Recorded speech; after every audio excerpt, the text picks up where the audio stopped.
इन दिनों गोल्ड यानी सोना काफी चर्चा में है। जो लोग गोल्ड खरीदना चाहते हैं वो भी, और जो लोग गोल्ड बेचना चाहते हैं वो भी गोल्ड में दिलचस्पी ले रहे हैं। कमाल की बात तो यह है कि जो गोल्ड के बारे में वो लोग भी सुनना चाहते हैं, जानना चाहते हैं, जो न तो गोल्ड खरीदना चाहते हैं न बेचना चाहते हैं, बल्कि उनके पास जो गोल्ड है उसी को देख के खुश रहना चाहते हैं। आखिर वजह भी है, एक साल में गोल्ड ने करीब 90% से ज़्यादा का रिटर्न दिया है और अब तो अनुमान ये लगाया जा रहा है कि अगले साल तक 10 ग्राम सोने का दाम 1,60,000 रुपये तक को पार कर जाएगा, जो अभी करीब 1,16,000 रुपये के आसपास है। हालांकि कुछ लोग ये कहकर डरा ज़रूर रहे हैं कि गोल्ड का बबल फूटने वाला है। जैसे शेयर बाज़ार अचानक से धड़ाम हुआ ना, वैसा ही हाल शायद गोल्ड का होने वाला है। लेकिन कभी आपने सोचा है कि गोल्ड के दाम आखिर बढ़ क्यों रहे हैं? कई लोग तो ये कह रहे हैं कि दुनिया भर में संकट के बादल मंडरा रहे हैं, इसलिए लोग गोल्ड खरीदे जा रहे हैं, तो गोल्ड के दाम बढ़ रहा है। कुछ लोग अमेरिका में ब्याज दरों में कटौती को वजह मान रहे हैं, तो कुछ और भी वजह बता रहे हैं, अलग अलग वजह हैं। लेकिन क्या असली वजह यही है क्या, या फिर अंदर खाने में कुछ और कहानी पक रही है? आज मैं ये सवाल आपके सामने इसलिए लेकर आ रहा हूँ क्योंकि गोल्ड अक्सर किसी बड़े खतरे से बचने के लिए खरीदा जाता है, या फिर बड़े बुजुर्ग कहते हैं ना कि गोल्ड ले लो, बुरे वक्त में काम आएगा। तो आखिर दुनिया में ऐसा कौन सा बुरा वक्त आने वाला है जो हर कोई गोल्ड खरीद रहा है? जिसे देखिए गोल्ड खरीदे जा रहा है। दुनिया भर के सेंट्रल बैंक लगातार गोल्ड खरीदे जा रहे हैं। सिर्फ जुलाई में दुनिया भर के सेंट्रल बैंक ने 10 टन गोल्ड खरीदा है। चीन का सेंट्रल बैंक तो लगातार 9 महीने से गोल्ड खरीदे जा रहा है। इस दौरान 36 टन गोल्ड खरीद चुका है। आखिर क्यों? क्या ये किसी बड़े संकट की आहट तो नहीं है? आज आवाज अड्डा में करेंगे इसी पर खास चर्चा। नमस्कार, मैं हूं लक्ष्मण राव। चर्चा में शामिल होने वाले इस बार हमारे कुछ खास मेहमान हैं। ग्लोबल ट्रेड रिसर्च इनिशिएटिव के फाउंडर अजय श्रीवास्तव जी हैं। निर्मल बंग के सिक्योरिटीज़ के head commodity research Kunal Shah साहब हैं। केसीसी ग्रुप के फाउंडर शरद कोहली जी हैं और मेटल फोकस के सीनियर कंसल्टेंट हर्षल बरोत साहब हैं। आप सही मेहमानों का बहुत बहुत स्वागत है हमारे शो में। शुरुआत में करना चाहूँगा कुणाल शाह साहब आपसे कि कुणाल शाह साहब अभी कुछ देर में जुड़ेंगे हमारे साथ। मैं हर्षल बरोत साहब आपसे मैं शुरू करूं कि आखिर जरा समझाइए मुझे कि गोल्ड के दाम बढ़ते कैसे हैं, या फिर कहें कि गोल्ड के दाम तय कैसे होते हैं कि बढ़ रहा है जी, आज बढ़ रहा है, आज घट रहा है, होता कैसे है? सिस्टम क्या कैसे काम करता है? जी बिल्कुल लक्ष्मण, आई थिंक आपने बहुत ही रेलेवेंट क्वेश्चन पूछा है कि गोल्ड के दाम बढ़ते कैसे हैं। तो आई थिंक नॉर्मली जो है कि गोल्ड एज एन इंश्योरेंस भी यूज होता है, कभी कभी एज अ कमोडिटी भी बिहेव करता है, और कभी कभी प्योरली एक फाइनेंशियल एसेट की तरह भी बिहेव करता है। बट यहाँ पे हम जो गोल्ड का मूवमेंट देख रहे हैं, आई थिंक वो सभी चीजों का कॉम्बिनेशन है। एज एन इंश्योरेंस इसीलिए क्योंकि ग्लोबल इकोनॉमी में जो ट्रेड रिलेटेड अनसर्टेनिटीज है, जियोपॉलिटिकल अनसर्टेनिटीज है, जिसे एक नया टर्म अब दिया गया है कि जियो इकोनॉमिक्स अनसर्टेनिटीज जो है ग्लोबल मार्केट में, आई थिंक उसके अगेंस्ट इन्वेस्टर्स अपने आप को इंश्योर करना चाहते हैं। दूसरा एज ए डाइवर्सिफिकेशन एसेट, तो अब उसे नो लॉन्गर एक कमोडिटी देखा जा रहा है, अभी एक रिजर्व एसेट, क्योंकि ग्लोबल सेंट्रल बैंक्स उतने एग्रेसिवली स्पेशली 2022 से गोल्ड को बाय कर रहे हैं। तो I think as a reserve asset जो उसका एक एक हमेशा से एक पोजीशन रहा है, आई थिंक वो अब स्ट्रेंथन हो गया है और वो धीरे धीरे मेन स्ट्रीम हो रहा है, क्योंकि डॉलर पे डिपेंडेंसी जो है कहीं ना कहीं ना सिर्फ सेंट्रल बैंक्स, आई थिंक बहुत सारे बड़े इंस्टीट्यूशंस भी ये चाहते हैं कि डॉलर पे कंप्लीट डिपेंडेंसी ना हो। तो आई थिंक ये भी एक पहलू है। और तीसरा जो है वो मैक्रो इकोनॉमिक ड्राइवर्स है, यूएस फेड को लेके, रेट कट्स को लेके जो एक्सपेक्टेशंस है, और फेड की इंडिपेंडेंस को लेके जो कंसर्न्स है, और कहीं ना कहीं एक स्टैगफ्लेशन वाले आउटलुक की भी जो डर है शायद कि ग्लोबली स्पेशली यूएस में इन्फ्लेशन अभी भी 3% के आसपास है, लेकिन अगर आप बाकी इंडिकेटर्स देखें, एम्प्लॉयमेंट के इंडिकेटर्स देखें, कहीं ना कहीं वो दिखा रहा है कि इकोनॉमिक स्लो डाउन हो रहा है, तो एक स्टैगफ्लेशन वाला आउटलुक बनता हुआ दिख रहा है।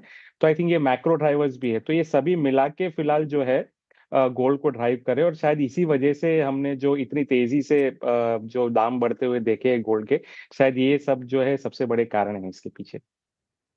कारण है, आपने कारण बताएं, लेकिन मेरा मूल सवाल वही रहा कि गोल्ड के दाम, ठीक है ये सारे कारण तो हैं, लेकिन गोल्ड के दाम बढ़ते हैं तो कैसे तय होता है गोल्ड के दाम बढ़ा देना जी, गोल्ड का दाम घटा देना? कुणाल शाह साहब।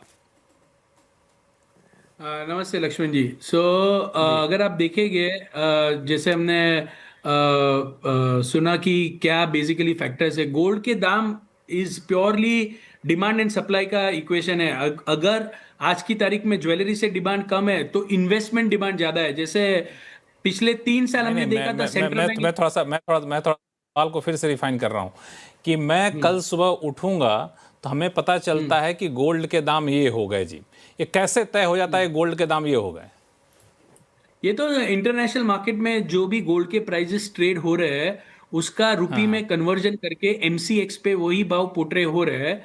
और वही भाव जैसे 11:30 बजे एमसीएक्स बंद होता है, बट इंटरनेशनल मार्केट तो चालू रहते हैं। रात को 3 बजे ठीक है। बंद होते हैं और वो 4:30 बजे इंटरनेशनल, चालू हाँ हो जाते हैं। हाँ, वो तो इंटरनेशनल इंटरनेशनल मार्केट जो में कैसे तय प्राइस होता है, है एक्सचेंज रेट? हाँ। इंटरनेशनल इंटरनेशनल मार्केट में जो गोल्ड के प्राइस होते हैं into converted into Indian rupee, और वही प्राइस आपको इंडिया में उसका कन्वर्ट करके आपको वही प्राइस में गोल्ड बाई, जो भी बुलियन डीलर्स है वो अपना कोड देते हैं that is link to the international gold prices.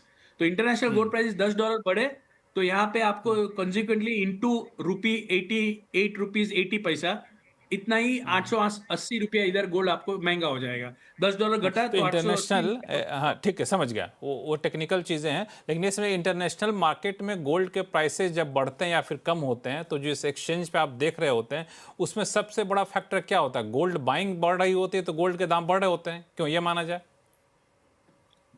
Yes obviously, जैसे मतलब बाइंग डोमिनेटेड है तो ही गोल्ड के प्राइस बढ़ेंगे। सो अगर बाइंग नहीं है तो गोल्ड के प्राइस कैसे बढ़ेंगे? सो लगातार कांस्टेंट कॉमेक्स पे या स्पॉट गोल्ड में बाइंग आती है तो एक होता है स्पॉट गोल्ड, दूसरा होता है कॉमेक्स। जो स्पॉट गोल्ड है basically that is traded in London market, और जो कॉमेक्स फ्यूचर है वो that is traded in US market. So ये मार्केट में बाइंग या सेलिंग आती है उससे प्राइस बढ़ते हैं या कम होते हैं। तो अब मुझे समझाइए कि बढ़ते क्यों, जो हर्षल बरूल साहब कह रहे थे, आप उसी को ऐड ऑन करिए। अब मैं तकनीकी चीज समझ गया आपसे। सो गोल्ड के प्राइसेस बढ़ने का सबसे बड़ा रीजन है कि यूएस का जो इकोनॉमिक, यूएस की इकोनॉमी में जो लगातार मनी प्रिंटिंग हुआ था कोविड के टाइम पे, उसके बाद उनकी बैलेंस शीट इतनी खराब हो गई है कि जो डेट, जो कर्जा उनका $37 ट्रिलियन का जो कर्जा है वो उनको पे करने के लिए, उसका इंटरेस्ट पे करने के लिए भी तकलीफ है। और हर साल नया अच्छा। 1.5 से 2 ट्रिलियन डॉलर का डेट और बढ़ते जा रहा है। तो ये ऐसा सिनारियो हो गया है कि पहले जो डॉलर के ऊपर, जो अमेरिका के ऊपर जो लोगों का ट्रस्ट था एज अ करेंसी के ऊपर, वो ट्रस्ट कहीं खोता हुआ नजर आ रहा है। और people are trying to find other currency, पर अदर करेंसी कोई है ही नहीं। जैसे जापानीज येन, उधर भी तकलीफ है, बहुत बड़ा डेट है। यूरो, उसमें भी बहुत बड़ा डेट है, तकलीफ है। जैसे यूके का पाउंड, तो यूके में भी वही प्रॉब्लम है। तो आज की तारीख में कोई ऑल्टरनेटिव करेंसी नहीं है, तो मार्केट अपने आप ही गोल्ड को एक करेंसी के रूप में लेके सब लोग गोल्ड बाय कर रहे हैं। सो दूसरी कोई करेंसी नहीं है राइट नाउ। तो सो तो ये पहले एक क्या तरह से होता था? गोल्ड एक्सचेंज, जो डॉलर को पे भरोसा कम हुआ है करेंसी के तौर पे, अब लोग गोल्ड को गोल्ड एक्सचेंज रेट की तरह से इसको ट्रीट कर रहे हैं। लेकिन आपने बड़ा इंपॉर्टेंट पॉइंट कहा कि गोल्ड पे भरोसा कम हो रहा है। अजय श्रीवास्तव साहब हमारे साथ हैं। आप दोनों मेहमान, हर्षल बरोल साहब और कुणाल शाह साहब, परिचय करा दूं कि अजय श्रीवास्तव साहब ग्लोबल ट्रेड को बहुत ही पैनी नज़र से देखते हैं, तो इन्होंने कई बार रिसर्च भी किया है ये जो डॉलर वाला मामला है। तो अजय श्रीवास्तव सर, ये जो इन्होंने कहा कुणाल शाह साहब ने कि डॉलर के प्रति लोगों का भरोसा कम होता जा रहा है, तो ये भरोसा कम होना कितना सही जायज़ है, और ये अस्थायी है भरोसा कम होना, या फिर आपको लगता है लॉन्ग टर्म में रहेगा ये? तो देखिए, सबसे पहले हमको ये देखना पड़ेगा कि आईफोन के प्राइसेस इतने कभी क्यों नहीं बढ़ते हैं। थोड़ा थोड़ा बढ़ते हैं क्योंकि अगर डिमांड है तो वो सप्लाई कर सकते हैं, प्रोडक्शन बढ़ा सकते हैं। गोल्ड की जो सप्लाई है वो फाइनाइट है, रिजर्व फाइनाइट है। तो अगर परसेप्शन है कि ज़्यादा लोग खरीदेंगे उसको तो प्राइसेस डिसप्रोपोर्शनेटली बढ़ेंगे। उसका कोई वैल्यू से किसी चीज़ से लिंक नहीं है। ये जस्ट परसेप्शन है कि मुझे बाई करना है। और कब बाई करते हैं? जब भी दुनिया की इकोनॉमी अच्छी चलती है या परसेप्शन होता है कि अच्छी चल रही है, उस समय गोल्ड के रिटर्न्स बिल्कुल रॉक बॉटम पर होते हैं। लोग कई बार 20-20 साल तक गोल्ड उन्होंने रखा है पिछले 50 सालों में, और कहते हैं कुछ रिटर्न उनके पास जो है ना, नॉर्मल जो सेविंग बैंक अकाउंट है उतना भी रिटर्न गोल्ड से नहीं आया है। लेकिन सडनली इतना बढ़ने का मतलब बहुत क्लियर है, जो कि सब लोगों ने बताया कि कुछ एक खतरा महसूस किया जा रहा है, और खतरा यूएस साइड से है, क्योंकि गोल्ड प्राइसेस सारे के सारे इंटरनेशनली सेम होते हैं और यूएस से बेसिकली गवर्न होते हैं। वो कैसे गवर्न होते हैं देखिए, तो यूएस की इकोनॉमी एक परसेप्शन है कि डाउन हो रही है, उनका लेबर मार्केट डेटा ठीक नहीं आ रहा है, तो फेड बार बार जो है हिंट दे रहा है, इनडायरेक्ट हिंट दे रहा है कि रेट कट की संभावना है। रेट कट करके वो क्या करना चाहते हैं कि हम इंटरेस्ट कम करेंगे, तो भाई पैसा बैंक से बाहर निकालो, निकालो और इन्वेस्ट करो, ये उनका प्लान है। यूएस इकोनॉमी में प्रोडक्शन में करो, जिससे कि कंजम्पशन बढ़े, लोग ज़्यादा खरीदें, तो इकोनॉमी रिवाइव हो, ये उनका प्लान है। लेकिन अगर मेरा पैसा रखा है यूएस के बैंक में, आप इंटरेस्ट रेट कम करते हैं, तो मैं पैसा निकाल तो लूंगा क्योंकि इंटरेस्ट रेट कम हो गया है, मैं इकोनॉमी में इन्वेस्ट ही नहीं करूंगा, क्योंकि मुझे भरोसा ही नहीं इकोनॉमी मुझे रिटर्न देगी। तो फिर मैं गोल्ड में लूंगा उसमें। तो अगर इंटरेस्ट रेट कट होंगे तो डॉलर वीक होगा, डॉलर कॉम्पिटिटिव होगा, मतलब डॉलर और करेंसी के कंपैरिजन में वीक होगा। तो जो गोल्ड हम डॉलर से खरीद सकते हैं, जैसे $100 में खरीद सकते हैं, वो और करेंसीज से हम सेम डॉलर प्राइस से अधिक खरीद सकते हैं। तो जैसे ही डॉलर वीक होगा, वैसे और करेंसी में गोल्ड की वैल्यू बढ़ जाएगी, तो और लोग गोल्ड खरीदना शुरू कर देंगे। लेकिन तो ये सब हो रहा है और ऑलमोस्ट पैनिक सिचुएशन है, और इतनी जोर से बढ़ने का मतलब ये है कि दुनिया जो है, एक परसेप्शन बन रहा है कि हम लोग तेजी से किसी नेगेटिव परसेप्शन की तरफ बढ़ रहे हैं, which is led by the US. ये इस पे मैं आऊँगा कि आखिर किस नेगेटिव पर्सपेक्टिव, किस नेगेटिव टेरिटरी में हम लोग जा रहे हैं। शरद कोहली साहब, आपके पास आऊँ मैं, लेकिन एक सवाल मैं हर्षल बरूच साहब आपसे लेना चाहूँगा फिर से, कि ये कभी इस तरह की इतनी लंबी तेजी देखी है क्या आपने गोल्ड में? इतिहास क्या कहता है? जी बिल्कुल, आई थिंक कमोडिटी की साइकिल जनरली 7 से 10 सालों की होती है। तो हमने ये रैली देखी थी 2008-9 में देखी थी, लेकिन तब वो 5 साल तक ही टिकी थी। इस बार थोड़ा यूनिक सिचुएशन है, क्योंकि अगर आप थोड़ा हिस्ट्री में देखें तो पहले जो क्राइसिस ग्लोबल इकोनॉमी में आती थी, कहीं ना कहीं 10 साल 20 साल में एक क्राइसिस बड़ी आती थी। हमने अब जो देखा है, स्पेशली 2016 से कोविड आया, 2016 में ट्रम्प की प्रेसिडेंसी के टाइम भी ग्लोबल इकोनॉमी, और फिर यूके का ब्रेक्सिट हुआ था, तो आई थिंक तब भी ग्लोबल मार्केट्स में एक तरीके का टर्मोइल था। फिर कोविड आया, उसके बाद नॉन स्टॉप कोई ना कोई जियोपॉलिटिकल डेवलपमेंट्स हो रही है, फिर से ट्रम्प की प्रेसिडेंसी आई। तो आई थिंक हम एक क्राइसिस से दूसरे क्राइसिस की तरफ कॉन्स्टेंटली मूव कर रहे हैं। जो क्राइसिस शायद 10-15 सालों में आती थी, अब हर 2-3 साल में कोई ना कोई क्राइसिस आ रही है ग्लोबल मार्केट्स में। तो आई थिंक ये जो रैली है इसलिए भी अलग है, जैसे मैंने कहा, क्योंकि अब नो लॉन्गर एक कमोडिटी के जैसे गोल्ड को देख रहे हैं, उसका एज अ रिजर्व एसेट जो एक रोल है, आई थिंक वो बहुत ज्यादा रीइंफोर्स हो चुका है ग्लोबल इन्वेस्टमेंट कम्युनिटी में, सेंट्रल बैंक्स में। तो शायद ये जो रैली है और कुछ सालों तक डेफिनेटली कंटिन्यू रह सकती है, जब तक हमें कोई नया ऑल्टरनेटिव डॉलर का, या तो मार्केट स्टेबलाइज हो जाए कि सब सेंट्रल बैंक से एक पर्टिकुलर परसेंटेज जो एलोकेशन है गोल्ड का, अगर वो टारगेट कर रहे हैं, वो खत्म होने के बाद शायद जो डी डॉलराइजेशन जो हो रहा है वो कम होने लग जाए, तो शायद हमें प्राइसेस में स्टेबिलिटी या डाउनवर्ड मूवमेंट आते हुए देखेगा। लेकिन जब तक ये कोई इक्विलिब्रियम अचीव नहीं होता, तब तक हमें लगता है कि शायद गोल्ड प्राइसेस एलिवेटेड रहेंगे। बिल्कुल, जो आपने फैक्टर की बात की, इस फैक्टर पे मैं चर्चा करूंगा आगे चलकर। एक सवाल कुणाल साहब आपसे, कि ये सारे फैक्टर जिसको गोल्ड बढ़ाने के पीछे जो फैक्टर जिम्मेदार माने जा रहे हैं, वो सारे फैक्टर अगर न्यूट्रलाइज हो गए, सारे फैक्टर अगर हट जाते हैं, तो क्या ऐसा होगा गोल्ड प्राइसेस गिर जाएगा?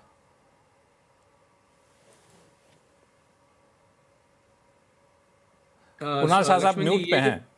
हाँ लक्ष्मण जी, आपका जो क्वेश्चन है वो बहुत अच्छा क्वेश्चन है, और वो बहुत विशफुल थिंकिंग है कि ये फैक्टर्स चले जाए। बट द प्रॉब्लम इज, वो फैक्टर जाएंगे कैसे? अमेरिका का डेट कम कैसे होगा मालूम नहीं है। विश्व में अमेरिका का डॉलर को रिप्लेस करने की कोई दूसरी करेंसी आएगी मालूम नहीं है। जैसे आप देखेंगे जियोपॉलिटिकल कंसर्न्स, कोई ना कोई नया फ्रंट खुला ओपन हो जाता है रेदर देन पुराना बंद होने के टाइम। सो जब जब कोई भी कंसर्न, जैसे जियोपॉलिटिकल डीएस्केलेशन हुआ, तो तब थोड़ा थोड़ा मुनाफा वसूली या नीचे आएगा। बट जो स्ट्रक्चरल गोल्ड का ट्रेंड है, वो बुल रन में स्ट्रक्चरली गोल्ड रहने ही वाला है। बिकॉज ये जो प्रॉब्लम क्रिएट हुआ है ग्लोबल इकोनॉमी में वेस्टर्न सेंट्रल बैंकर्स के द्वारा, तो इसका कोई इजी सॉल्यूशन ही नहीं है। आप देखेंगे, मैं आपको एक जस्ट एग्जांपल देना चाहूंगा। जैसे कोई इमारत है, वो इमारत का अगर जो बेस है वो कमजोर हो गया तो वो इमारत गिर सकती है। तो ऐसे ही फाइनेंशियल मार्केट का जो बेस है वो है बॉन्ड मार्केट। और जैसे इतनी वर्ल्ड में ग्लोबल डेट का इतना प्रॉब्लम हो गया है, तो वो बेस हिल रहा है पूरा। तो वो बेस हिल रहा है, उसके कारण जो इन्वेस्टर्स है वो सेफ्टी के लिए भाग रहे हैं गोल्ड के पीछे। उनको लगता है कि हमारे पास कुछ तो ऐसा होना चाहिए, जो कोई फाइनेंशियल सिस्टम में कोई बड़ी क्राइसिस आती है, जैसे बॉन्ड मार्केट इनस्टेबल हो जाती है, तो वो टाइम पे हमारे पास कुछ तो होना चाहिए जो हमें बचाए। और वो फियर उनको गोल्ड के तरफ खींच रहा है। तो वो फियर कम कब होगा? तो बहुत ही डिफिकल्ट है वो प्रिडिक्ट करना या वो अज्यूम करना कि सडनली ये ग्लोबल डेट क्राइसिस सॉल्व हो जाएगा। ऐसा तो होने वाला नहीं है। तो we are going to live in a time of a low growth and a high inflation. तो ऐसे टाइम में आप आपकी पूंजी को सेव करने के लिए पैसा डालोगे कहाँ पे? तो गोल्ड इसीलिए जो मैं आज 20 साल से कमोडिटी मार्केट ट्रैक कर रहा हूं, जो हमने रिटर्न देखा है, मुझे पहले लगता था ये $3500 तक जाएगा, तो 3500 का आज 3800 हो गया है। आज सवेरे की बात करता हूँ, सवेरे $100 का करेक्शन, $80 का करेक्शन आया, आज फिर से ऊपर अभी वही का वही भाव आ गया है। जितना करेक्शन हुआ था उतना सब पूरा गोल्ड ने रिकवर कर दिया है। सो ये कोई भी लेवल पे लोगों को लगता है भाई थोड़ा तो भी ये नीचे आएगा, पर ये नीचे आने का नाम ही नहीं ले रहा है, क्योंकि बिल्कुल नीचे आने का नाम ही नहीं ले रहे। वर्ल्ड के हालात बिल्कुल अलग से हैं। मैं इस पे आऊँगा, वर्ल्ड के हालात पे भी आपसे चर्चा करूंगा मैं। शरद कोहली साहब वर्ल्ड के हालात पे भी नज़र बनाए रखते हैं और देश के हालात पे भी नज़र बनाए रहते हैं। कोहली साहब, बहुत लोग इस इंतजार में बैठे हैं कि गोल्ड के दाम तो बहुत ऊपर चढ़ गए, धड़ाम होंगे गोल्ड के दाम, तो फिर पैसे लगाएंगे। तो पैसे लगाएं कि नहीं लगाएं, उनके अपनी जेब का मामला है, खून पसीने कमाई वो तय करें। मैं आपसे ये समझना चाहूँगा, जो सवाल मैं कुणाल शाह साहब के पास लेके गया, कि सारे फैक्टर अगर वापस से पॉजिटिव हो जाते हैं, सब कुछ अच्छा और सब कुछ चंगा हो जाता है आपके शब्दों में कहें, तो क्या गोल्ड के दाम वापस से बड़ी गिरावट की तरफ जाएगा कि नहीं? एक बार चल पड़ा तो चल पड़ा। नमस्कार लक्ष्मण, आपको, मेरे सह पैनलिस्ट को और सीएनबीसी आवाज के सभी व्यूअर्स को। बहुत अच्छा आपने सवाल पूछा है, पर अभी जो मेरे सह पैनलिस्ट बना रहे थे उसी को मैं और आगे लेके चलता हूं। जो फैक्टर्स हैं, मोटे मोटे लिस्ट बनाए। पहला जियोपॉलिटिकल फैक्टर्स हैं, ये जो सारे में टेंशन बनी हुई है। रशिया यूक्रेन का युद्ध घमासान हो गया है। ट्रम्प साहब कह रहे थे कि हम 24 घंटे में इसको रुकवा देंगे, पर आज हकीकत यह है कि और घमासान हो चुका है। इजराइल हमास का एक पीस प्रपोजल आया है, वो स्वीकार होगा नहीं होगा, इस पर प्रश्न चिन्ह है। और शायद कम लोग इस बात को जानते हैं लक्ष्मण, कि बाल्टिक रीजन है जिसको हम स्कैंडिनेवियन एरिया रीजन कहते हैं, जहां पर Norway, Finland, Denmark, Sweden 4 countries है, वो रशिया से बॉर्डर लगता है। वहां पर हमें वर्ल्ड वॉर 3 की आहट बार बार सुनाई देती है, न्यूक्लियर शब्द की आहट सुनाई देती है। तो ये जियोपॉलिटिकल टेंशंस बढ़ाता है। फेड के रेट्स गिरने वाले हैं। ट्रम्प साहब का जो सारा टैरिफ वॉर है वो दुनिया भर में सब देख ही रहे हैं क्या हो रहा है। इसके अलावा सेंट्रल बैंक्स की बेतहाशा खरीद, अब ये रिवर्स होते हैं। मैं एक हाइपोथेटिकल सिचुएशन लेता हूं कि पुतिन साहब और ज़ेलेंस्की साहब आके गले मिल लें और पुतिन साहब ये कहें, लो भैया, हमने जो आज तक आपका यूक्रेन लिया था ये वापस लीजिए, आज से हमारी तुम्हारी कोई लड़ाई नहीं है। ट्रम्प साहब ये कह दें कि भाई मैं अपने सारे टैरिफ वापस लेता हूं और आज के बाद कोई टैरिफ नहीं है।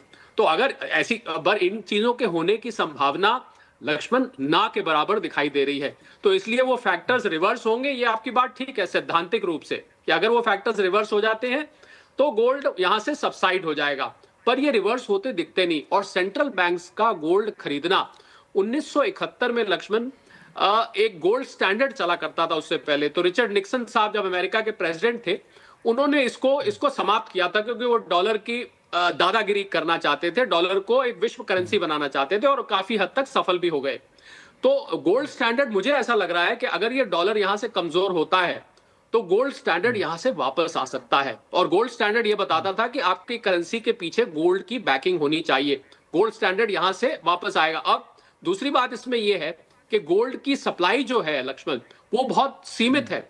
2,08,000 टन का गोल्ड आज तक माइन हो चुका है दुनिया भर में, ये आंकड़े पे ध्यान दीजिएगा।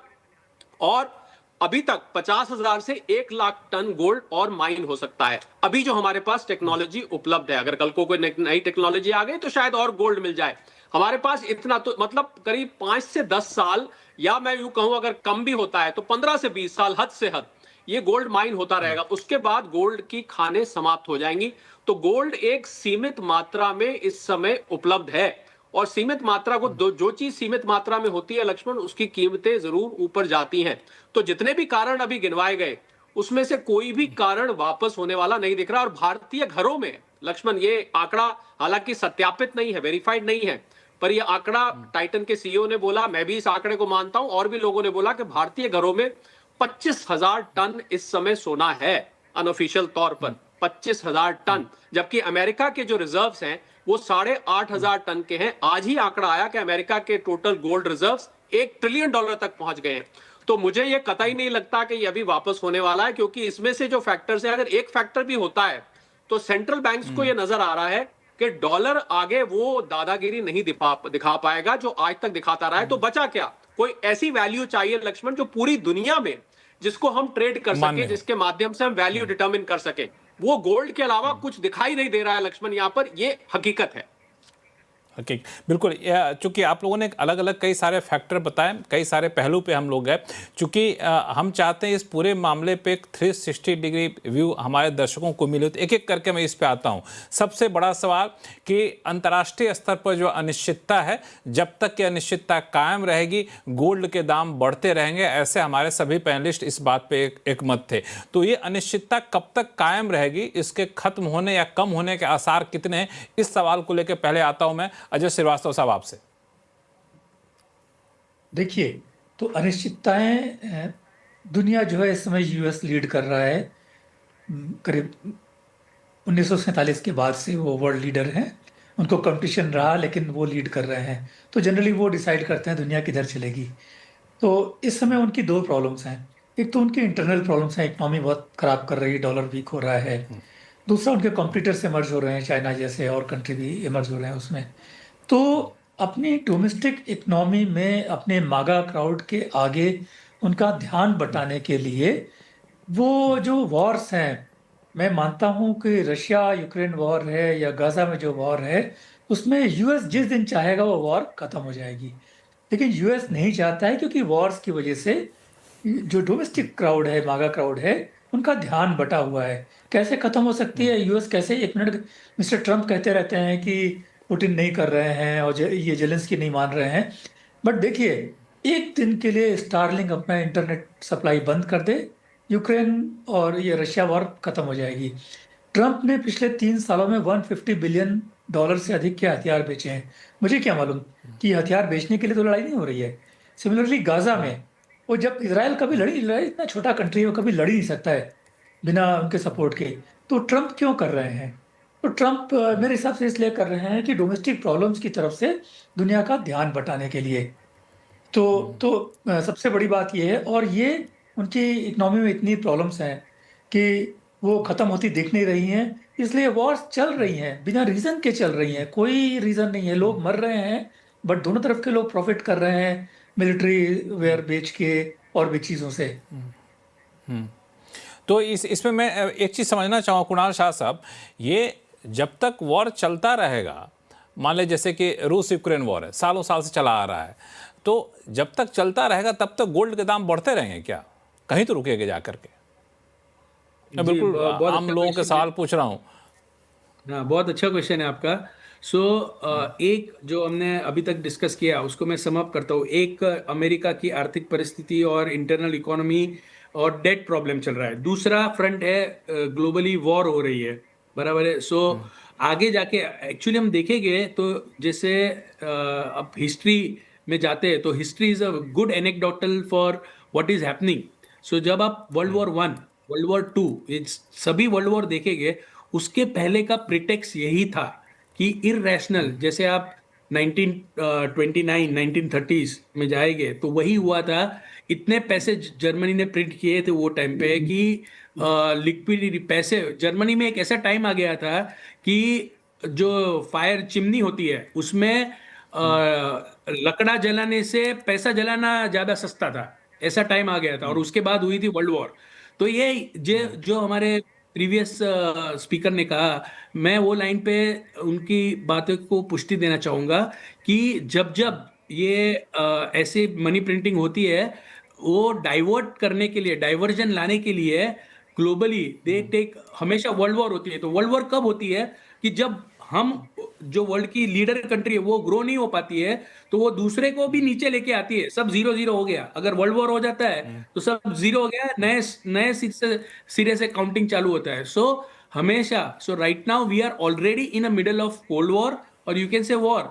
आज साइबर सिक्योरिटी के फ्रंट पे वॉर हो रही है, आज एआई फ्रंट पे वॉर हो रही है। सो यूएस और चाइना के बीच पे टेक्नोलॉजी का वॉर हो रही है, जो जीतेगा वो कहलाएगा। सो बहुत सारी वर्ल्ड में जो ये जो पूरी फाइनेंशियल सिस्टम है, इसमें इतनी अनसर्टेनिटी आ गई है कि भले गोल्ड को कोई भी रीजन से छोटा मोटा करेक्शन आएगा, पर जब तक ये सब मामला सुलझता नहीं है और नियर टर्म में वो सुलझता दिख भी नहीं रहा है, तब तक गोल्ड में एक्चुअली बने रहना चाहिए। मैं तो इतना मानता हूं कि गोल्ड कुछ ज्यादा, आपको ज्यादा एक्सपेक्टेशन भी नहीं रखनी चाहिए। मैं बोलूंगा गोल्ड 10% भी रिटर्न देता है, that is more than enough. We are beating the fixed deposit by getting 10% return in gold.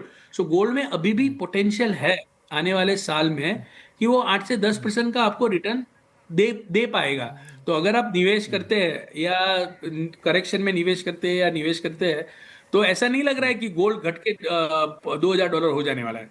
छोटे मोटे करेक्शन ऐसा नहीं आते होना। रहेंगे बीच में। हाँ, छोटे मोटे हाँ, करेक्शन ऐसा नहीं आएंगे, होने लेकिन वाला मोटे तौर पे अब चल पड़ा तो चलता रहेगा, ये मान के चले। हर्षल बरूद साहब, मैं वही सवाल आपके पास लेके आऊंगा कि ग्लोबल टेंशन, ये वॉर, ये सब चलता रहेगा तो गोल्ड बढ़ता रहेगा, मतलब रुकने वाला अब नहीं है, या फिर आपको लगता है कोई एक सीमा है जहां पे चल के सैचुरेशन पे आ जाएगा? क्योंकि अब देखिए कि गोल्ड के अलावा, हालांकि गोल्ड के बराबर की चीज़ तो नहीं है, क्रिप्टो जैसे कई सारे एसेट हैं, अभी भी डिजिटल एसेट हैं जहां पे लोगों का अट्रैक्शन बढ़ रहा है। जी बिल्कुल, आई थिंक लक्ष्मण, मैं एक चीज डेफिनेटली कहूंगा कि फाइनेंशियल मार्केट्स में नेवर से नेवर ये हमेशा याद रखना चाहिए कि हालांकि अभी हमें सब कुछ पॉजिटिव ही दिख रहा है गोल्ड में, लेकिन ये कहना कि ये प्राइजेस कभी सिग्निफिकेंटली करेक्ट नहीं होंगे, तो आई थिंक मैं उस ओपिनियन में नहीं हूँ। कहीं ना कहीं यस, बहुत सारी अनसर्टेनिटीज है, बट आई थिंक एक इमीडिएट, अगर मैं देखूँ नेक्स्ट 2-3 साल में कोई एक ट्रिगर आ सकता है, तो शायद ट्रम्प प्रेसिडेंसी जब एंड होती है और यूएस में शायद अगर कोई ज्यादा नॉर्मल एडमिनिस्ट्रेशन वापस आता है, तो वो एक ट्रिगर डेफिनेटली मार्केट्स के लिए हो सकता है। या फिर जैसे मैंने कहा कि इवेंचुअली ग्लोबल जो ट्रेड है, जो जिसमें ट्रेड करता है, उसमें कोई इक्विलिब्रियम नया मिले, कि या तो जैसे बात हो रही थी कि ब्रिक्स बैक कोई करेंसी आएगी, कि ग्रुप ऑफ कंट्रीज मिलके कोई करेंसी लॉन्च करेंगे, तो शायद उसका ग्लोबल एक्सेप्टेंस होगा। तो कहीं ना कहीं गोल्ड में जो इतना फिलहाल जो डाइवर्सिफिकेशन हो रहा है सेंट्रल बैंक से, शायद वो तब धीमा पड़ जाएगा। तो हमेशा कोई भी एसेट को बढ़ने के लिए उसमें इंक्रीमेंटल डिमांड आती रहनी जरूरी है। यस, अभी डिमांड ज्यादा है अक्रॉस द बोर्ड, अगर आप ज्वेलरी को हटा दे तो बाकी सभी क्षेत्र से जो है गोल्ड में डिमांड अभी तो ऑनगोइंग है। और मैं ये नहीं कह रहा हूँ कि हम कोई बबल टेरिटरी में ऑलरेडी है या इमीडिएटली कोई प्राइस में रिवर्सल है, बट मैं ये भी नहीं कहूंगा कि गोल्ड प्राइस कभी नीचे नहीं आएंगे। यस, शायद ये हो सकता है कि वापस 2000 या 2500 के लेवल हमें नहीं दिखे, क्योंकि बेस ही प्राइस का ऊपर आ चुका है। बट ये कहना कि प्राइस कभी नीचे नहीं आएंगे, आई थिंक मैं उस कैंप में नहीं। उसमें आपने, लेकिन एक चीज़ आपने जो कहा कि अब डॉलर के अलावा दूसरे विकल्प पे लोग विचार कर रहे हैं, इसमें से एक ब्रिक्स करेंसी जैसी चीज़ें भी हैं। तो अजय श्रीवास्तव साहब, ये ब्रिक्स करेंसी की बात करें या फिर डॉलर के अलावा किसी दूसरी करेंसी को उभरने की बात करें, कितना फिजिबल आपको दिख रहा है? देखिए, अभी तो फिजिबल मुझे नहीं लग रहा है, क्योंकि डॉलर की अपनी 100 प्रॉब्लम्स हैं, लेकिन it's a great means of exchange. अगर हम व्यापार करना चाहें तो लिक्विडिटी प्रोवाइड करता है, काफ़ी लिक्विड है, इसके प्राइसेस बहुत ज़्यादा फ्लक्चुएट नहीं करते हैं ओवर द मंथ्स, जैसा और किसी करेंसी के साथ नहीं है। युआन नेक्स्ट आता है, लेकिन भरोसा नहीं है चाइनीज करेंसी पर लोगों का बिल्कुल भी। तो जस्ट बिकॉज डॉलर का अल्टरनेटिव नहीं है कोई स्ट्रॉन्ग करेंसी, इसलिए मुश्किल है। लेकिन मुझे लगता है कि धीरे धीरे कि डी डॉलराइजेशन किस तरह से होगा, वो इस तरह से होगा कि लोकल करेंसी ट्रेडिंग शुरू हो जाएगी। लोकल करेंसी ट्रेडिंग कैसे होती है? जैसे कि मैं आपको एक पेन बेचना चाहता है, आप मान लिए कि जर्मनी में रहते हैं, तो आज मैं अगर पेन बेचता हूँ आपको, तो आप मुझे कैसे पे करते हैं? आप ड्यूश मार्क को कन्वर्ट करते हैं डॉलर में, और डॉलर फिर मेरे पास आता है, मैं उसको रुपये में कन्वर्ट करता हूँ। उधर आप देते हैं उसका प्रीमियम कन्वर्जन का, इधर मैं कन्वर्जन, तो ये 3 से 5% होता है। अगर हम डायरेक्ट कर लें, एक ऐसा एक्सचेंज है जहाँ दोनों चीज़ें आराम से ट्रेड हो सकती हों, तो वो पैसे जो हम देते हैं बैंक को चेंज कन्वर्ट करने लिए करेंसी, वो पैसे हम बचा सकते हैं। तो ये रशिया ने, इंडिया ने, चाइना ने, सऊदी अरब ने, ईरान ने ये चीज़ पकड़ ली है, और काफ़ी लोकल करेंसी बढ़ रही है। न न केवल न इस वजह से कि हम डॉलर को चैलेंज कर रहे हैं, बट बिकॉज मेरा 3 से 5% पैसा जो है ट्रांजैक्शन कॉस्ट घटा रही है। तो मेरे हिसाब से आने वाले समय में ये काफ़ी बढ़ेगी व्यापार में। तो डॉलर रहेगा सुप्रीम करेंसी, लेकिन उसका यूज़ जो है ट्रेड में वो धीरे धीरे कम होता जाएगा। तो इसका असर गोल्ड प्राइस पे भी पड़ सकता है क्या, शरद कोहली साहब? बिल्कुल, इसका असर गोल्ड प्राइस पे आप ऑलरेडी देख रहे हैं। अभी तो डी डॉलराइजेशन पूरा हुआ नहीं है, सिर्फ उसको क्योंकि ट्रम्प साहब की पॉलिसीज की वजह से डॉलर को अब बहुत ज्यादा बुलिश नहीं देखा जा रहा है, उसकी वजह से इतना असर है। और मैं एक, आपने सवाल किया था, आपकी इजाजत से उस पर जवाब देना चाहूंगा जी जी। कि जो आपको प्राइस, जब आप रात को सोते हैं, सुबह उठते हैं, आपको कुछ और प्राइस दिखती है, सुबह कुछ और, दोपहर में कुछ और प्राइस दिखती है, तो क्या ये जो स्टॉक्स की तरह प्राइस चलती है? तो मैं यहाँ पर सीएनबीसी के आवाज के, वैसे तो दर्शक ज्यादातर कमोडिटी मार्केट से भी जुड़े रहते हैं, पर गोल्ड में दो प्रकार के बाइंग सेलिंग होती है। एक बाइंग सेलिंग होती है जो फिजिकल डिलीवरी ली जाती है, यानी कि जो ज्वेलरी के लिए डिमांड होती है, ज्वेलरी मैन्युफैक्चरिंग के लिए डिमांड होती है, या जो लोग बार्स और कॉइन्स में निवेश करते हैं। पर दूसरा जो बड़ा क्वांटिटी में ट्रेडिंग होता है लक्ष्मण, जैसे अमेरिका में कॉमेक्स है, भारत में एमसीएक्स है, यहां पर सीधा कॉन्ट्रैक्ट्स खरीदे जाते हैं जिसकी की मंथली एक्सपायरी होती है। और ये आजकल इस कॉन्ट्रैक्ट में वॉल्यूम बहुत ज्यादा बढ़ा हुआ है, महीने में एक बार कॉन्ट्रैक्ट एक्सपायर होता है। हजारों किलो, मैं यहां जानकारी के लिए बता दूं, हजारों किलो गोल्ड रोज खरीदा जाता है और बेचा जाता है, परंतु फिजिकली ना खरीदा जाता है ना बेचा जाता है। इसको हम स्पेकुलेटिव ट्रेडिंग कहते हैं। तो ये जो आपको शॉर्ट टर्म मूवमेंट दिखाई देते हैं कि 100 रुपए घट गया, 200 रुपए घट गया, 300 रुपए बढ़ गया, ये स्पेकुलेटिव मूवमेंट से, या डॉलर में हम देखते हैं सुबह $3800 था, शाम तक 3800 रह गया था, अब फिर चढ़ना शुरू हो गया।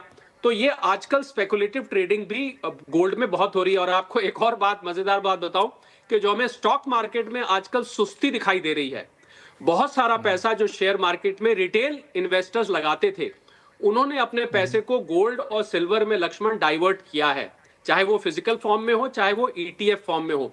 इसी वजह से जो पैसा, जो इनफ्लो है स्टॉक मार्केट का, कुछ हद तक, सारा तो मैं नहीं कहता, कुछ तो आईपीओज ने ले लिया है, पर कुछ हद तक वो गोल्ड में गया है। तो इस कारण से आपको गोल्ड ये शॉर्ट टर्म में ऊपर और नीचे दिखाई देता। तो इस प्राइस को हम दो हिस्से में बांट दें। हाँ जी हाँ, प्लीज अपनी बात पूरी करिए।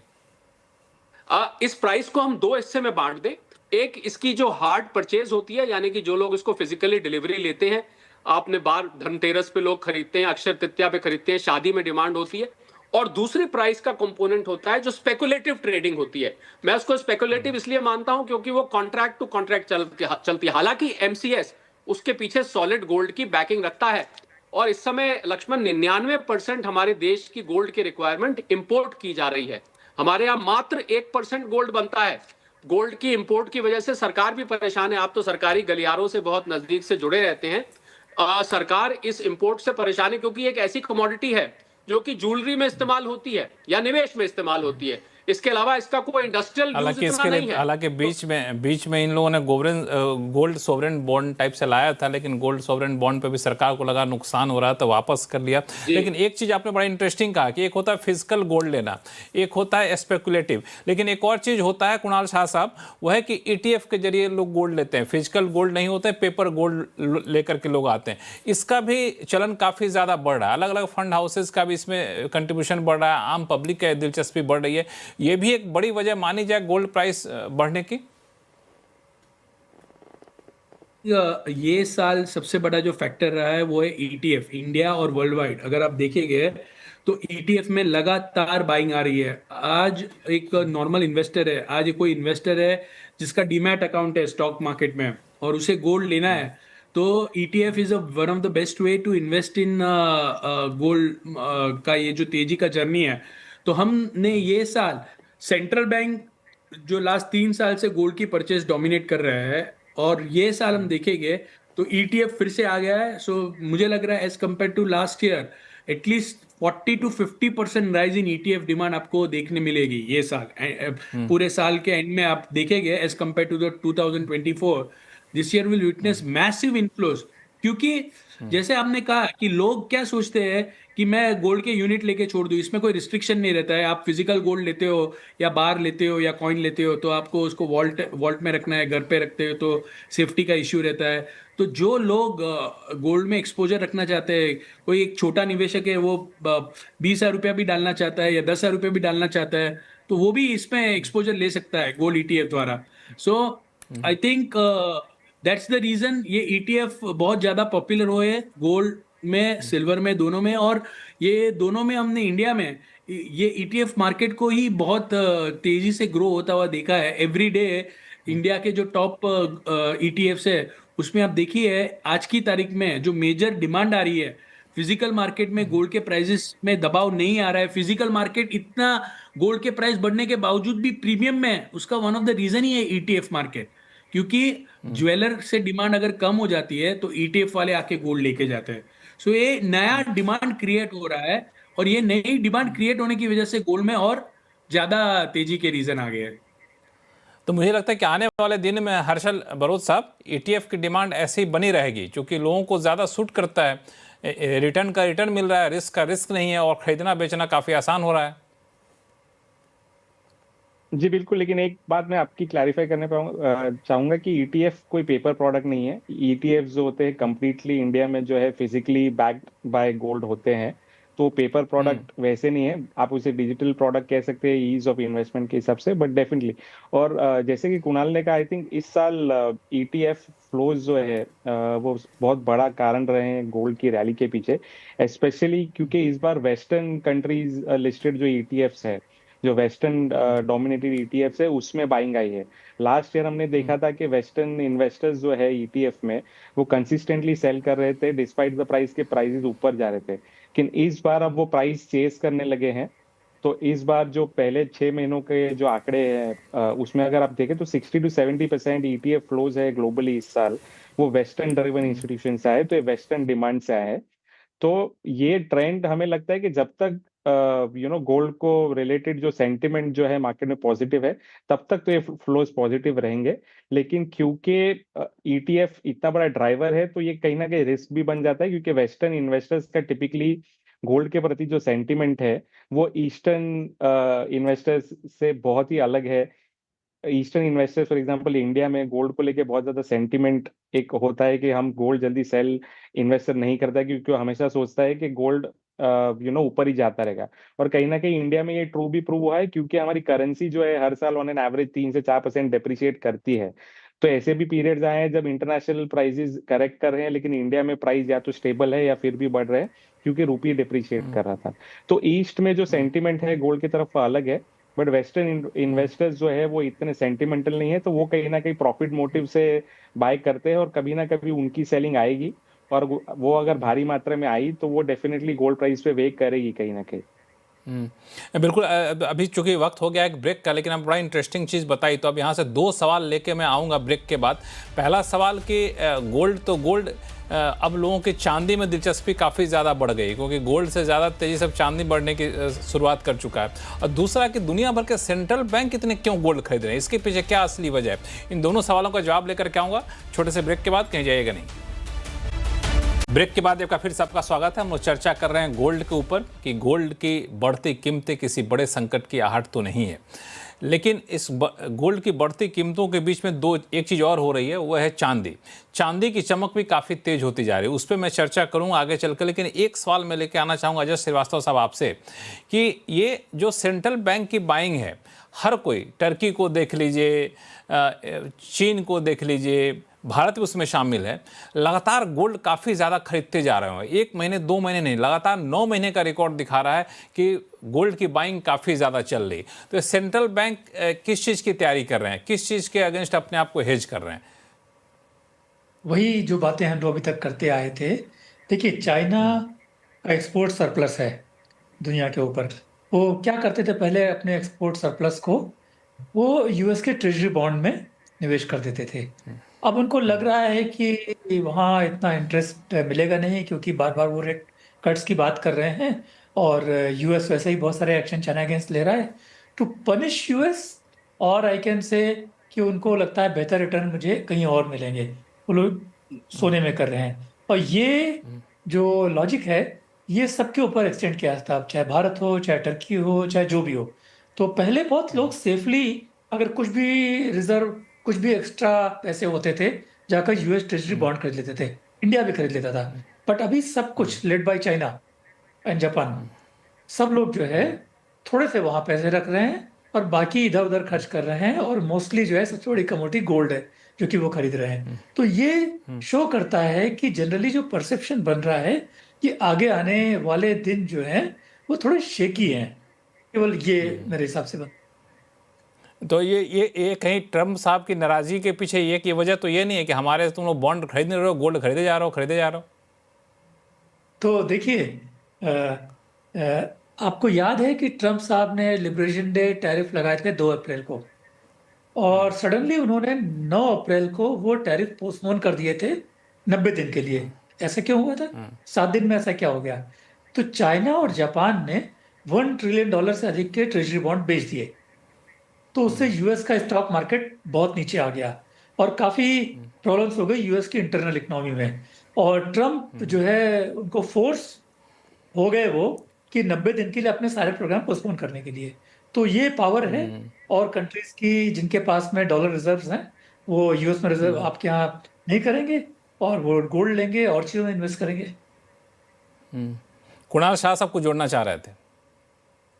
हाँ, सो मैं एक पॉइंट कहना चाहूंगा इसमें। सो देखिए ट्रेंड क्या हुआ था 1980 से लेके 2005-2008 तक, ये 27 साल एक ऐसा पीरियड था कि ना सिर्फ चाइना, हर एक कंट्री जो भी अपना फॉरेन एक्सचेंज रिजर्व का एक सर्टेन प्रोपोर्शन था, जो भी सेविंग होती थी उनकी, या जो भी इनकम उनकी जो आमदनी होती थी, उसका सर्टेन प्रोपोर्शन यूएस की ट्रेजरी मार्केट में डालता। कोई गोल्ड बोल्ड में कोई पैसा डालता नहीं था। हालात ऐसे थे वहां पे कि वो टाइम पे यूएस की जो डेट, हम आज $37 ट्रिलियन की बात कर रहे हैं, वो $1 ट्रिलियन भी डेट नहीं थी एक 2008 के पहले तक। ये सब प्रॉब्लम स्टार्ट हुआ 2008 की क्राइसिस के बाद, जहां पे बहुत सारी यूएस की बैंक से फेल हो गई, और उसको फेडरल रिजर्व ने बेल आउट करके सिस्टम में पैसा छापना चालू किया। ये जो पूरी प्रॉब्लम की जो जड़ है वो वहां से स्टार्ट हुई, फिर ये 1, 2, 4, 5 ये ऐसे बढ़ती गई, और इसका कोई एंड ही नहीं हुआ। सो इतना, जैसे कोविड के टाइम पे $5-5 ट्रिलियन, $5.5-6 ट्रिलियन 6-6 महीने में आप मार्केट में डाल देते हो। अगर इंडिया की इकोनॉमी आप देखेंगे, अभी यहाँ से 4 ट्रिलियन से अगर $8 ट्रिलियन जाएगी तो उसको 4 साल 5 साल लगेंगे, और ये तो 3 महीने 4 महीने के अंदर ही $5 ट्रिलियन प्रिंट करके मार्केट में दे दिए। तो ये इसके कारण क्या हुआ, सभी लोगों ने यूएस की ट्रेजरी में से जो हिस्टोरिकल ट्रेंड थी उसको 2016-17 से बक किया गया, और 2020 के बाद हमको कुछ भी हो जाए यूएस की ट्रेजरी में पैसा डालना ही नहीं है। तो आज यूएस की ट्रेजरी में, जैसे जापान में है, जापान में क्या है, जापान की बॉन्ड मार्केट इनलिक्विड है। 50% of the bond are holded by bank of Japan themselves. Bank of Japan ही वहां के स्टॉक के ईटीएफ बाई करती है, बैंक ऑफ जापान ही खुद ही बॉन्ड बाई करती थी। सो अभी यूएस का बॉन्ड मार्केट का जो हालत है, there is a Japanification of US bond market going on right now, और इसी के कारण गोल्ड में ये निवेश आ रहा है। और यही रीजन है प्राइमली कि बिकॉज आगे जाके यूएस की बॉन्ड मार्केट में प्रॉब्लम लग रहा है, लोग यूएस के बॉन्ड में पैसे नहीं डालते हैं और गोल्ड में पैसे डाल रहे हैं। तो ये प्रॉब्लम तो लंबे समय तक चलेगा, इसका तो कोई निदान है नहीं, क्योंकि यूएस की स्थिति तो सुधरने वाली है नहीं। हर्षल बरोद साहब। जी, एक चीज मैं इसमें ऐड करना चाहूंगा जो मेरे पैनलिस्ट ने पहले कहा कि आई थिंक जो एक ट्रिगर पॉइंट आया था डाइवर्सिफिकेशन का, वो 2022 रशिया यूक्रेन के बाद, वॉर के बाद आया था, जब वेस्टर्न कंट्रीज ने रशिया के जो फॉरेन हेल्ड जो एसेट्स थे या जो रिजर्व्स थे उसे फ्रीज करने की जब बात की, तब आई थिंक गोल्ड के प्रति जो एक सेंट्रल बैंक्स का जो आउटलुक था वो सडनली जो है चेंज हो गया, क्योंकि गोल्ड ही एक ऐसी एसेट है जिसे आप वैसे आप उस पर सैंक्शन या सीज नहीं कर सकते, उस पर किसी की लाइबिलिटी नहीं है पर से। तो कहीं ना कहीं वो एक ट्रिगर पॉइंट था, जिसके बाद सेंट्रल बैंक्स ने जो है अपने एलोकेशंस बढ़ाने लग गए। तो 2022 से ही अगर आप सेंट्रल बैंक बाइंग देखें तो 1000 टन 2022 में, 1000 टन प्लस 2023 में, क्लोज टू 1000 टन 2024 में। तो 3 साल तक लगातार 1000 टन के आसपास की बाइंग ग्लोबल सेंट्रल बैंक्स ने की थी। इस साल भी हमारा फोरकास्ट है स्लाइटली लोअर 1000 टन से, लेकिन फिर भी अगर हिस्टोरिकली आप कंपेयर करें तो सेंट्रल बैंक की बाइंग इस साल भी एलिवेटेड रहने वाली है। तो I think central bank buying, लेकिन उसे अगर मैं पर्सपेक्टिव में रखूं तो ग्लोबल गोल्ड जो डिमांड है उसका कहीं ना कहीं 20 से 25% ही सेंट्रल बैंक्स की डिमांड होती है। हिस्टोरिकली आप देखें तो वो 12 से 15% होती थी, 2022 के बाद जो है वो 20 से 25% हो गई है। तो बाकी 75% भी मार्केट में उतना ही इंपॉर्टेंट है। सेंट्रल बैंक बाइंग उसे एक बेस दे सकती है, बट कंसिस्टेंटली वो प्राइस को ऊपर नहीं लेके जा सकती। हालांकि सेंट्रल बैंक बाइंग में ये होता है कि थोड़ा सा ऑर्गेनाइज तरीके से चीज़ें खरीदी जाती है, तो डिमांड वहाँ पे पैदा होता है। शरद कोहली साहब कुछ ऐड करना चाहेंगे इसमें? मैं थोड़ा सा हमारे जो पहले स्पीकर हैं उनसे यहाँ डिफर करूंगा, क्योंकि सेंट्रल बैंक्स की बाइंग बहुत लार्ज स्केल पर होती है। तो आप जैसे आप स्टॉक मार्केट में देखते हैं, जब कोई बड़ा निवेशक आता है और वो बड़ा चंक खरीदता है, बहुत बड़ा लॉट खरीदता है, तो उससे प्राइस जो है हिलने लग जाती है। उसी प्राइस को छोटे निवेशक फॉलो करते हैं। तो मेरा ये मानना है, अगर जितने भी फैक्टर्स अभी लक्ष्मण हमने लिस्ट आउट किए हैं, अगर सबसे ऊपर मैं किसी फैक्टर को रखना चाहूं, बहुत सारे फैक्टर्स हमने डिस्कस किए, उसको सम अप भी हमने किया, सबसे ऊपर मैं सेंट्रल बैंक को रखूंगा। भले ही वो 20% कर रहे हो, तब भी मैं उसको एक ड्राइविंग फोर्स मानता हूं, क्योंकि जब प्राइस हिलने लगती है तो छोटे निवेशक आप उसके पीछे पीछे चलने लगते हैं। वर्ड ऑफ माउथ से ऑब्जर्व करके, हमारे आपकी बातचीत को सुन के उनको लगता है कि गोल्ड यहां से ऊपर जा रहा है। तो मुझे लगता है सेंट्रल बैंक्स इस समय टॉप लेवल पर हैं, अगर आप कुल मिला के देखें। बाकी ये बात पक्का है कि सिल्वर की हमने बात करी, सिल्वर गोल्ड के साथ साथ चलता है। हम लोग गोल्ड और सिल्वर रेशियो लेके चलते हैं लक्ष्मण, एक कि गोल्ड और सिल्वर में इस समय कितना डिफरेंस है। पर सिल्वर में फर्क यह है कि सिल्वर में इंडस्ट्रियल यूज भी है, जो कि गोल्ड में नहीं है। तो इंडस्ट्रियल यूज होने से सिल्वर की डिमांड भी बढ़ी रहती है। और एक मैं और मैथमेटिकल बात बता दूं कि आप अगर उतने ही पैसे का गोल्ड लेते हैं और उतने ही पैसे का सिल्वर लेते हैं, तो आपको लॉन्ग टर्म में सिल्वर में ज्यादा रहेगा, क्योंकि वो आ जाएगा 1 किलो और ये शायद आए 10 ग्राम या उससे थोड़ा सा फालतू। तो जब प्राइस यहां से भागेगी तो सिल्वर की तेज भागती है, तो आपको उतने ही पैसे में सिल्वर में ज्यादा रिटर्न आ जाता है। सिर्फ एक डिसएडवांटेज है कि सिल्वर की जो लोग फिजिकली गोल्ड की डिलीवरी लेते हैं, बार्स खरीदते हैं, कॉइन्स खरीदते हैं, तो आप ढेर सारा पैसा जाके जाएं, आपका थोड़ा सा गोल्ड आता है। परंतु सिल्वर में ऐसा नहीं है। अगर आप 7-8 लाख रुपए लगाना चाहते हैं उदाहरण के तौर पर, तो आपको 5 किलो सिल्वर फिजिकली उठा के लाना पड़ेगा। उस 5 किलो सिल्वर को ना केवल कैरी करना मुश्किल है, बल्कि वो बहुत ज्यादा जगह भी घेरता है। उसको लॉकर में रखना भी कठिन है, उसको घर में रखना भी कठिन है। तो यहां पर सिल्वर ईटीएफ्स और ज्यादा पॉपुलर हो जाते हैं। तो हमें गोल्ड और सिल्वर की ये जो आपस में रिश्तेदारी है लक्ष्मण, ये जो आपस में रेशियो चलती है, हालांकि दोनों साथ साथ चलते हैं, इसको बहुत ध्यान में रखना पड़ेगा। और मुझे लगता है सिल्वर गोल्ड को भी बीट कर सकता है, क्योंकि जिस प्रकार सेमीकंडक्टर चिप्स और इलेक्ट्रॉनिक आइटम्स की डिमांड बढ़ रही है और भारत में भी आज 6 यूनिट्स धरातल पर आने वाले हैं, तो सिल्वर की डिमांड प्लस सिल्वर का निवेश, तो सिल्वर में एक और फेदर लग जाता है इंडस्ट्रियल यूज का, जो कि सिल्वर को इससे भी तेज रफ्तार दे देता है लक्ष्मण। हालांकि कुछ निश इंडस्ट्री में गोल्ड का भी इस्तेमाल होता है अलग अलग तरीके से, लेकिन इसमें कुणाल शाह साहब आप, हाँ कुणाल शाह साहब आपका मैं फोकस चाहूँगा, क्योंकि इन्होंने 2 रिश्तेदारों का नाम गिना दिया, गोल्ड और सिल्वर। अब ये बताइए कि आपको कौन सा रिश्तेदार ज़्यादा अच्छा लग रहा है आज की तारीख में?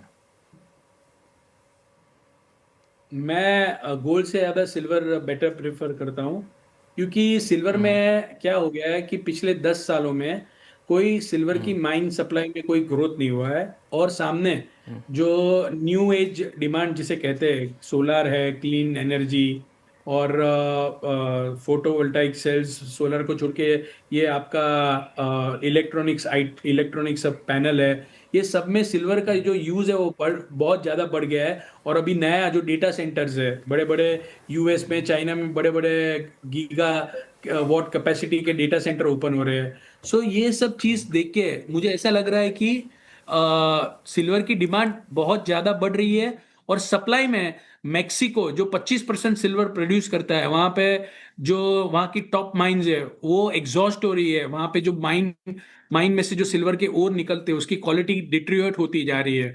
तो जो पुरानी माइंस है वो एग्जॉस्ट हो रही है, नई माइनिंग सप्लाई डिमांड के हिसाब से बढ़ नहीं रही है, और इसका इंडस्ट्रियल यूजेज बहुत एग्रेसिवली बढ़ता हुआ नजर आ रहा है। सो ये एक परफेक्ट स्टॉर्म है। ऑलरेडी सिल्वर 50% बढ़ गया है लास्ट 2 महीने में ही, बट कोई भी करेक्शन आता है तो उसमें silver is a must buy. Silver का एक्चुअल डिमांड कुणाल साहब, सप्लाई से बहुत तेजी ये का जो outlook। आपने ये जो नई माइनिंग नहीं है, नए माइनिंग लाइन नहीं है, ये जो आपने बात कही, ये फैक्टर तो गोल्ड पे भी लागू होता है।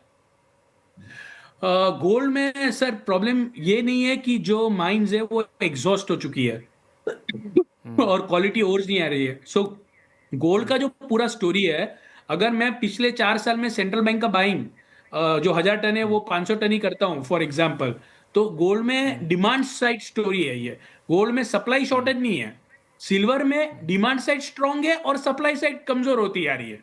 तो सिल्वर में परफेक्ट स्टॉर्म है कि सप्लाई, देखिए कमोडिटी का एक सिद्धांत रहता है कि शॉर्टेज का कोई प्राइस नहीं होता है। तो सिल्वर में शॉर्टेज है, तो कोई कहेगा कि सिल्वर 2.25 लाख रुपया हो जाएगी या 2 लाख हो जाएगी। मैं मानता हूं वो प्रिडिक्ट करना इम्पॉसिबल है, क्योंकि जब तक सप्लाई साइड ठीक नहीं होती है तब the spike which silver can go to, it is very difficult to forecast. तो सिल्वर मुझे डिमांड सप्लाई इक्वेशन को देखते हुए बहुत ज्यादा अट्रैक्टिव नजर आ रही है। ये हर्षल बरोद साहब, ये सिल्वर आपको भी अट्रैक्टिव लग रहा है ज़्यादा? जी बिल्कुल, आई थिंक प्योरली अगर आप रिलेटिवली देखें तो एक सीधा सीधा अगर आप कंपैरिजन करें कि गोल्ड ने तो नए हाईज पे नए हाईज बनाए, सिल्वर अभी भी अपना जो पुराने हाई अभी तक उसने ब्रेक नहीं किया है। तो आई थिंक उस सेंस से डेफिनेटली सिल्वर अट्रैक्टिव है।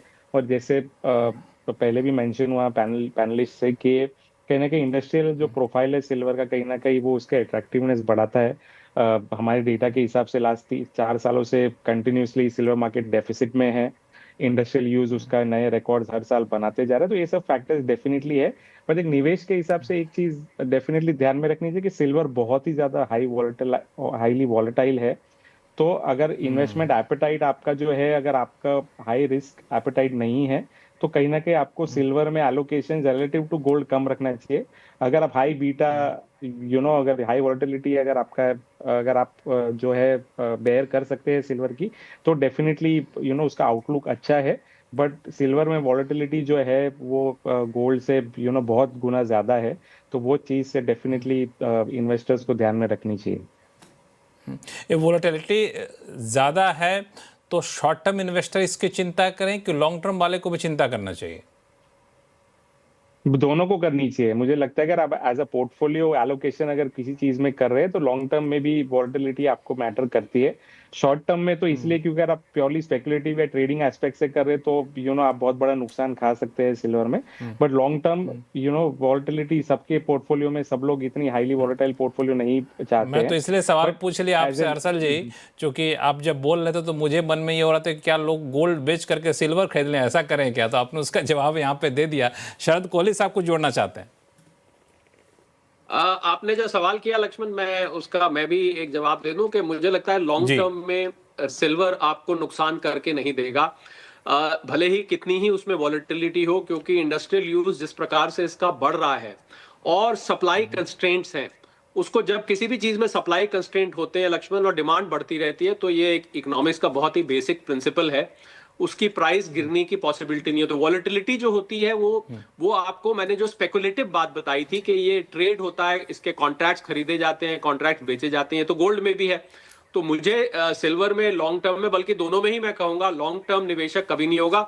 एक दिक्कत आ रही है कि जो लोग गोल्ड और सिल्वर में निवेश कर रहे हैं लक्ष्मण, मुझे कोई शख्स मिले, उन्होंने कुछ दिन पहले 1,10,000 पर गोल्ड खरीदा और उन्होंने, आप मानेंगे नहीं, 3 साल के लिए खरीदा था। और वही शख्स मुझे 15 दिन बाद मिले, ये अभी 2 दिन पहले की बात है, उन्होंने मुझे कहा कि मैंने 1,15,000 में बेच दिया। तो मैंने उनको कहा कि आपने तो 3 साल के लिए लिया था। तो लोग निवेशक बन के आते हैं और उसकी प्राइस बढ़ती देख के ट्रेडर बन जाते हैं। मैं समझता हूँ वो लोग एक अपॉर्चुनिटी मिस कर रहे हैं। अगर पैसा जैसे मुनाफा, एक 3 साल का आपने इन्वेस्टमेंट पीरियड पूछा, उन्होंने 3 साल में रिटर्न जितना सोचा होगा, उनको मिल गया होगा 10 दिन में, अपना बेच के निकल गया, सोचा होगा पता नहीं आगे मिले ना मिले। हालांकि ये एक सब्जेक्टिव, इस पे हम लोग अलग से चर्चा करेंगे क्योंकि शो का समय यहीं पे खत्म हो रहा है। तो आप सही मेहमानों का बहुत बहुत धन्यवाद हमारे शो में जुड़ने के लिए, अपना कीमती समय निकालने के लिए। और आवाज़ अड्डा फिलहाल इतना ही। देखते रहिए CNBC आवाज़। नमस्कार।